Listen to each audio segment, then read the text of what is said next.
മഴക്കാലത്ത് മാത്രം കണ്ടുവരുന്ന ഒരു കാഴ്ചയും കണ്ട് മോനൂസിനോടൊരു ബൈയും പറഞ്ഞ് എക്കോയ്ക്കൊരു ടാറ്റയും പാസ്സാക്കിയിട്ട് ഞാനും എൻ്റെ കൂട്ടാളികളും കൂടി ഒരു ഹണ്ടിങ്ങിന് ഇറങ്ങുവാണ് കേട്ടോ. മഴക്കാലത്ത് ഇതൊക്കെ കുറച്ച് റിസ്ക് ഉള്ള പരിപാടിയാണ്, എന്നാലും സാരില്ല.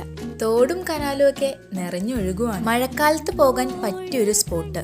തോടും പാടവും ചെളിയും ഒക്കെ ചാടിക്കടന്നാണ് കേട്ടോ ഞങ്ങൾ പോകുന്നത്.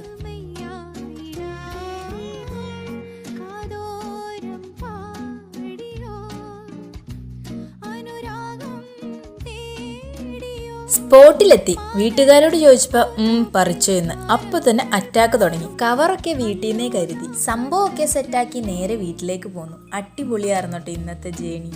വീട്ടിലേക്ക് പോകുന്ന വഴി പാടത്ത് കൂടെ നടന്നപ്പോഴാണ് സോനയുടെ കാല് ചെളിയിൽ പൂണ്ടത്. സത്യം പറയാലോ, ആദ്യം തന്നെ ചിരിക്കുമായിരുന്നു കേട്ടോ. രക്ഷിക്കാനൊന്നും പോയില്ല, തനിയെ തന്നെ കാലൊക്കെ ഇളക്കി കയറി വന്നു. പിന്നെ പരശുവിന്റെ വീട്ടിൽ പോയി മാങ്ങയും പറിച്ചു.